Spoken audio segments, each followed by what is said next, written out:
Sir, एक बड़ी हमारे हिस्ट्री का एक बहुत इंपॉर्टेंट टॉपिक है कि लॉर्ड लुई माउंटबेटन हमारे गवर्नर जनरल कैसे बन गए आज़ाद भारत के। मतलब एक भारत जो एक गुलाम था अंग्रेजों का, हमने एक अंग्रेज को ही क्यों बना दिया अपना गवर्नर जनरल। अनुज, इस जो सवाल तुम पूछ रहे हो, इस सवाल ने मुझे कई सालों तक परेशान किया कि जिन लोगों ने 200 साल तक हमारे यहां कत्लेआम किए, लोगों को फांसी दी, तोपों से उड़ाया, देश के हमारे को लूटा, गुलाम बना के हमें रखा, उनके आखिरी वाइसरॉय को हमने भारत का गवर्नर जनरल क्यों बनाया? आज़ाद भारत का।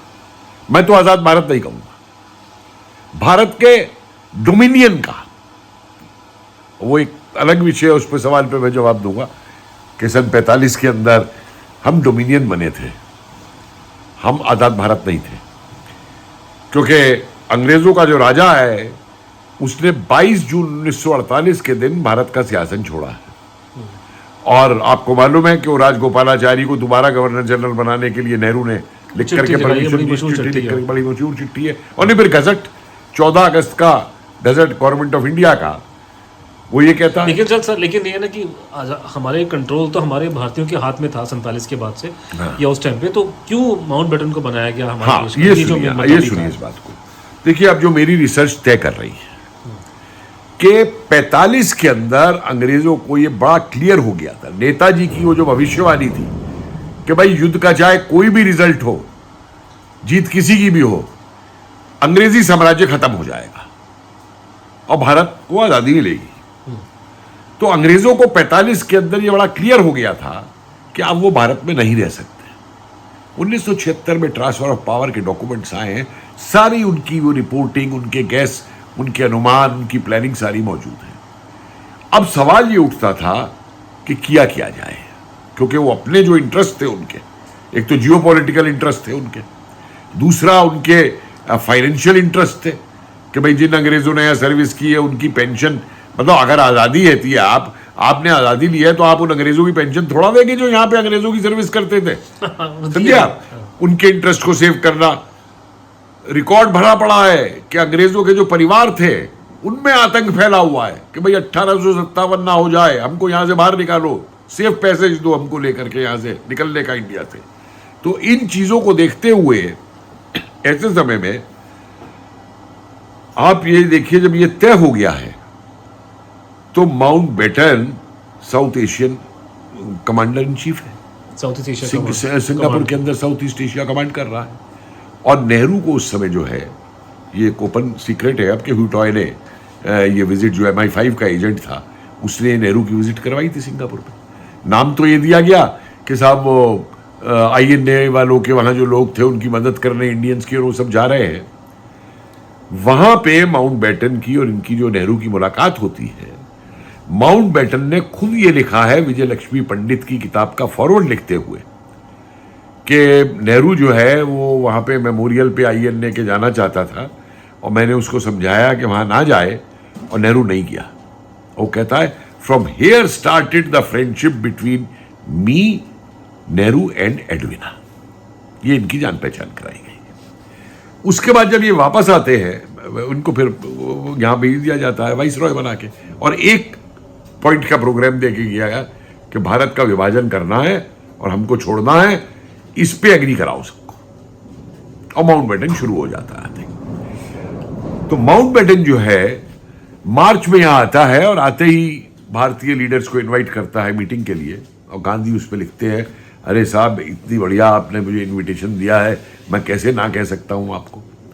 तो पहली मीटिंग जो माउंटबेटन और गांधी की होती है, उस मीटिंग में गांधी कहता है कि जो इंटरिम गवर्नमेंट में नेहरू प्रधानमंत्री बना हुआ है, और याद रखिए चुनी हुई गवर्नमेंट थी, इसको हटा दो तुम, और जिन्ना को जो है प्राइम मिनिस्टर बना दो, और जिन्ना अगर चाहे तो सारे मिनिस्टर भी हिंदुस्तान के जो है वो अपने मुस्लिम लीग के बना ले, चाहे तो किसी और को दे दे ना दे, हमें वो मंजूर है।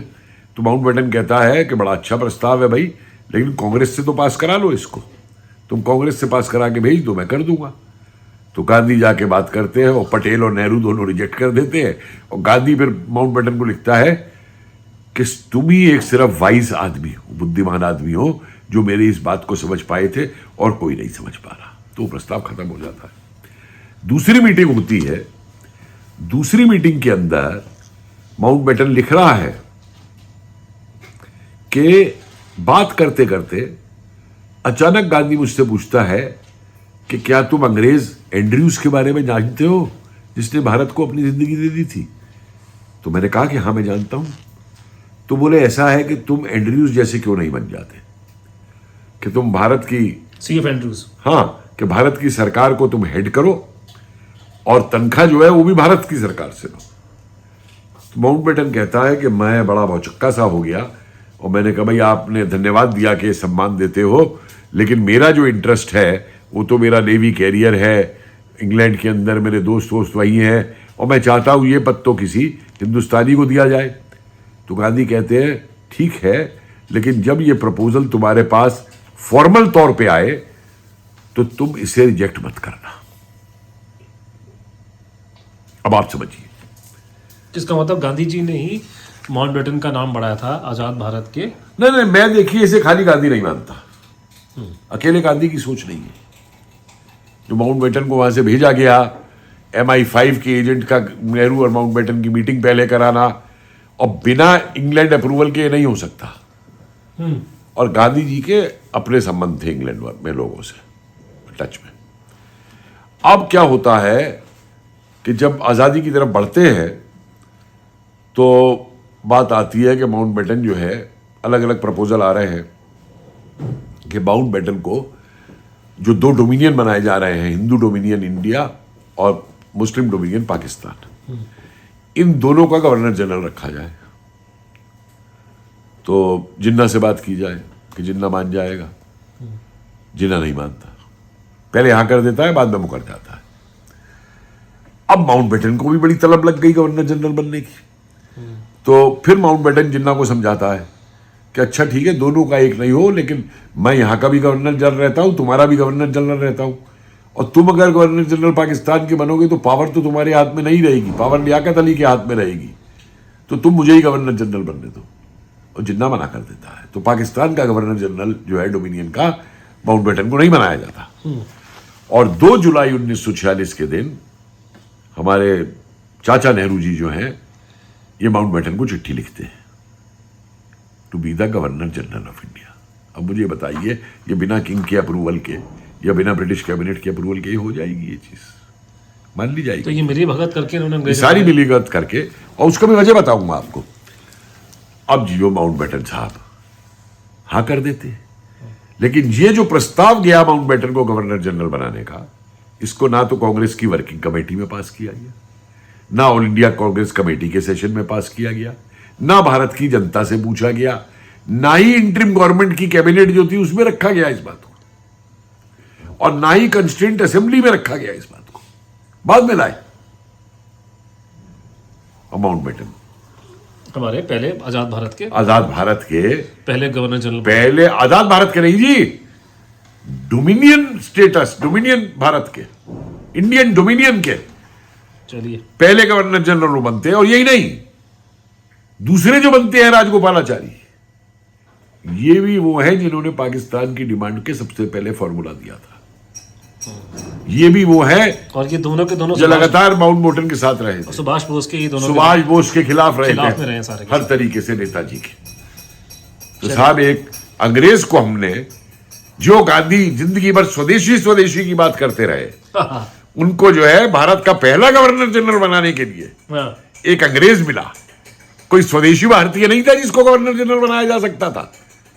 और यही नहीं, प्रधानमंत्री बनाने को भी, जो गांधी जी ने कहा था कि we needed a Cambridge educated Harrow boy to deal with the Britishers, Sardar Patel नहीं मिले उनको मिले कैम्ब्रिज एजुकेटेड हेरो बॉय, जिन्हें भारत का प्रधानमंत्री बनाया जाए, डोमिनियन भारत का प्रधानमंत्री बनाया जाए।